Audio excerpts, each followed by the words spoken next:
Hello everyone, welcome back to the channel. जब हम लोग अपनी इनकम टैक्स रिटर्न फाइल करते हैं तो आपको ध्यान होगा कि इस तरह से हमारे पास एक पेज आता है जहां पर हमसे पूछा जाता है कि हम अपनी इनकम टैक्स रिटर्न किस रीज़न की वजह से फाइल कर रहे हैं।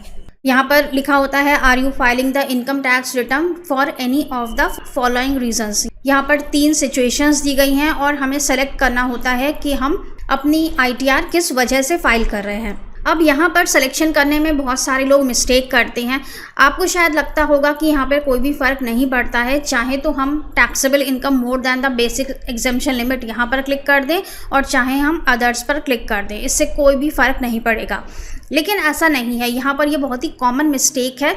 आप यहाँ पर जो भी सेलेक्ट करते हैं उसका बहुत असर पड़ता है आपकी ITR की प्रोसेसिंग टाइम पर। साथ ही बहुत सारे जो केसेस स्क्रूटनी में लिए जाते हैं या जिनको नोटिस आता है वो सब भी यहाँ कैटेगरी रॉन्ग होने की वजह से ही आता है। आज के वीडियो में हम आपको यही बताने वाले हैं कि आपको कौन सी सिचुएशन में कौन सा यहाँ पर ऑप्शन सेलेक्ट करना है। 3 ऑप्शंस मिलते हैं यहाँ पर हमको, और जो सॉफ्टवेयर का आर्टिफिशियल इंटेलिजेंस होता है वो इन 3 ऑप्शंस के बेस पर ही डिसाइड करता है कि आपकी ITR की प्रोसेसिंग उसको कितने दिन में करनी है। बहुत फ़र्क पड़ता है यहाँ पर। जैसे कि आपने देखा होगा कि जो लोग रिफंड क्लेम नहीं करते हैं या जो पेंशन वाली ITRs होती हैं या फिर जो फैमिली पेंशन की ITRs हैं या फिर जो 2.5 लाख रुपए से कम की इनकम वाली ITRs हैं, वो बहुत जल्दी प्रोसेस होती हैं।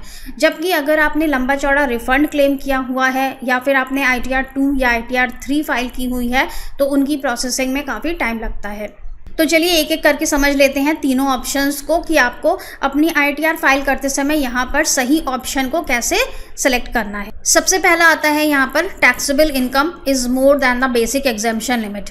बेसिक एग्जेम्पशन लिमिट है हमारी 2.5 लाख रुपए की। अगर हम सीनियर सिटीजन हैं तो बेसिक एग्जेम्पशन लिमिट हो जाती है हमारी 3 लाख रुपए की, और अगर हम सुपर सीनियर सिटीजन हैं तो बेसिक एग्जेम्पशन लिमिट हो जाती है 5 लाख रुपए की। टैक्सेबल इनकम का मतलब है आपकी नेट टैक्सेबल इनकम, जो कि डिडक्शंस दिखाने के बाद आती है आपकी नेट इनकम। अगर आपकी नेट इनकम 2.5 लाख रुपए से ज़्यादा की आ रही है तो आप इस फर्स्ट ऑप्शन पर चूज करेंगे कि हमारी net income more than the basic exemption limit यानी कि 2.5 लाख रुपए से ज़्यादा की। अगर आपकी टैक्सेबल इनकम कम है 2.5 लाख रुपए से तो आप इस वाले ऑप्शन को चूज नहीं करेंगे। तब हमें देखना है कि हम सेकंड ऑप्शन पर जाएं या फिर हम थर्ड ऑप्शन पर जाएं। अभी हम सेकंड और थर्ड की बात बाद में करेंगे, पहले जान लेते हैं कि फर्स्ट पॉइंट में हमें क्या करना है। इसी तरह से अगर आप सीनियर सिटीजन हैं और आपकी नेट टैक्सेबल इनकम 3 लाख रुपए से ज़्यादा की आ रही है तो आप फर्स्ट पॉइंट को चूज़ करेंगे, और अगर आप सुपर सीनियर सिटीजन हैं, नेट टैक्सेबल इनकम 5 लाख रुपए से ज़्यादा की आ रही है तो आप फर्स्ट पॉइंट को चूज़ करेंगे। 5 लाख रुपए के अंदर आपकी इनकम आती है तो आपको 87A में रिबेट मिल जाता है और आपका टैक्स निल हो जाता है। लेकिन अगर आपकी इनकम 2.5 लाख रुपए के ऊपर जा रही है तो आपको रिटर्न फाइल करना कंपल्सरी है। इसके बाद आता है हमारा सेकंड पॉइंट। सेकंड पॉइंट पर यहाँ हम क्लिक करेंगे तो हमारे ये 3 ऑप्शंस यहाँ पर हाईलाइट हो जाते हैं। यहाँ पर हमसे क्या कहा गया है कि हम फर्स्ट केस में कवर नहीं होते हैं, मतलब कि हमारी जो इनकम है वो less than basic exemption limit है यानी कि 2.5 लाख रुपए से कम की है। लेकिन फिर भी हम ये ITR फाइल कर रहे हैं क्योंकि हम इन 3 सिचुएशंस में से किसी एक के अंदर कवर होते हैं। क्या क्या यहाँ पर कहा गया है, अगर आपने एक्सपेंडिचर किया है 2 लाख रुपए या उससे ज़्यादा का किसी फॉरेन ट्रैवल पर, किसी कंट्री में आप आउटसाइड इंडिया ट्रैवलिंग के लिए गए हैं और 2 लाख रुपए से ज़्यादा का आपने खर्चा किया फॉर योरसेल्फ और फॉर एनी अदर पर्सन। यहाँ पर दोनों सिचुएशंस हैं, चाहे आपने अपने लिए खर्चा किया चाहे फिर आपने किसी और व्यक्ति के लिए खर्चा किया। यहाँ पर फैमिली वर्ड का यूज़ नहीं हुआ है।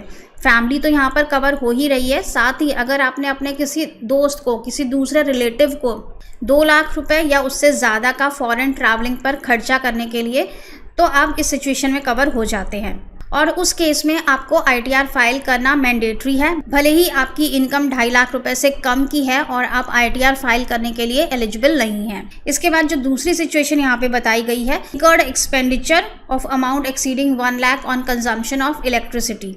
अगर आपका बिजली का बिल पूरे साल भर में 1 लाख रुपए से ज़्यादा का आता है तो आपके लिए अपनी ITR को फाइल करना मैंडेटरी है, भले ही आप ये क्लेम करें कि आपकी इनकम 2.5 लाख रुपए से कम की है।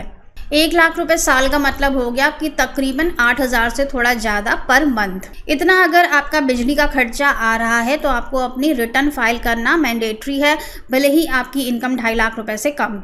इसके बाद यहाँ पे तीसरा पॉइंट आता है, are you required to file return as per other conditions specified. यहाँ अदर कंडीशंस में हाई वैल्यू ट्रांजैक्शंस को कवर किया गया है।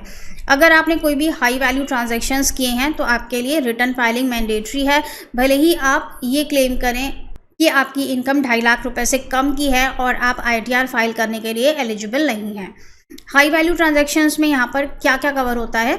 अगर आपने FD करवाई है 10 लाख रुपए से ज़्यादा की, अगर आपके सेविंग अकाउंट से कैश विड्रॉ हुआ है या कैश डिपॉजिट हुआ है 10 लाख रुपए से ज़्यादा का, अगर आपने करंट अकाउंट में डिपॉजिट किया है या विड्रॉ किया है 50 लाख रुपए से ज़्यादा, अगर आपने क्रेडिट कार्ड बिल का पेमेंट किया है 1 लाख रुपए से ज़्यादा कैश में, अगर आपने प्रॉपर्टी की सेल परचेज़ की है और उसकी वैल्यू 30 लाख रुपए से ज़्यादा की है, तो ये सारी चीज़ें आपकी हाई वैल्यू ट्रांजैक्शन में कवर होती हैं और ये सारे अमाउंट आपको अपने AIS स्टेटमेंट में भी मिल जाएंगे। इस तरह के कोई भी आपने हाई वैल्यू ट्रांजैक्शंस किए हैं तो आपको अपनी ITR को फाइल करना ज़रूरी है, लेकिन यहाँ पर ज़रा संभल कर, क्योंकि जब आप इतना ज़्यादा हाई वैल्यू ट्रांजैक्शंस कर रहे हैं तो यहाँ पर एक सवाल खड़ा हो जाता है कि इतना पैसा आपके पास कहाँ से आया जबकि आपकी इनकम 2.5 लाख रुपए से कम की है। तो इस तरह के केसेस में अगर आप अपनी इनकम नहीं दिखाते हैं तो आपको ज़रूर आता है इनकम टैक्स से नोटिस अपनी इनकम डिस्क्लोज करने के लिए। इसलिए ये पूरा जो सेकंड पॉइंट है ये बहुत ही खतरनाक पॉइंट है। अगर आप इस पॉइंट के अंदर अपनी ITR फाइल कर रहे हैं तो आपके पास सारे प्रूफ होने चाहिए कि आपकी इनकम कम है फिर भी आप ये सारे खर्चे कर रहे हैं। इसके बाद आता है तीसरा पॉइंट अदर्स का, मतलब कि हमारी टैक्सेबल इनकम एग्जेम्पशन लिमिट से कम है, 2.5 लाख रुपए से कम की है, हम सेकंड पॉइंट के अंदर भी कवर नहीं होते हैं, फिर भी हम ये ITR फाइल कर रहे हैं, तब आपको इस अदर्स पर क्लिक करना है। अब अदर्स में क्या क्या कवर होता है, कौन से वो लोग हैं जो ITR फाइल करते हैं अगर वो इन 2 पॉइंट्स में ऊपर के कवर नहीं हो रहे हैं। तो कुछ ऐसे लोग हैं जिनकी की टैक्सेबल इनकम नहीं है लेकिन वो अपने शेयर मार्केट के लॉसेस को कैरी फॉरवर्ड करना चाहते हैं, इसलिए वो अपनी ITR को फाइल करते हैं, क्योंकि अगर आपने बीच में ITR फाइलिंग मिस कर दी तो आपके लॉसेस कैरी फॉरवर्ड नहीं हो पाते हैं। कुछ लोगों का कैश विड्रॉल पर TDS डिडक्ट हो जाता है सेक्शन 194N में और उस TDS का वो रिफ़ंड क्लेम करना चाहते हैं, लेकिन उनकी इनकम 2.5 लाख रुपए से कम की होती है, तो वो लोग भी अदर्स पर क्लिक करते हैं। या फिर अगर आप स्टॉक मार्केट में ट्रेडिंग करते हैं, आपको सिर्फ शॉर्ट टर्म कैपिटल गेन या लॉन्ग टर्म कैपिटल गेन दिखाना है लेकिन वो आपका 2.5 लाख रुपए से कम का है, तब भी आप अदर्स पर क्लिक करते हैं। इसके बाद कुछ लोग ऐसे हैं जिनको कि अपना TDS का रिफ़ंड क्लेम करना होता है। मान लेते हैं कि FD के इंटरेस्ट पर TDS डिडक्ट हो रहा है, कोई प्रोफेशनल इनकम आ रही है, कोई कंसल्टेंसी इनकम आ रही है, उस पर TDS डिडक्ट हो रहा है, उसका हमें रिफ़ंड क्लेम करना है। फैमिली पेंशन का अमाउंट है, कुछ लोगों को बहुत कम मिलता है फैमिली पेंशन का अमाउंट, उस पर TDS रिफ़ंड क्लेम करना होता है। लेकिन हमारी जो टैक्सेबल इनकम है वो बेसिक एग्जेम्पशन लिमिट यानी कि 2.5 लाख रुपए से कम की है, तो उस केस में हम अदर्स पर टिक करते हैं। तो एक बार फिर से समझ लेते हैं कि अदर्स पर हमें किन सिचुएशंस में टिक करना है।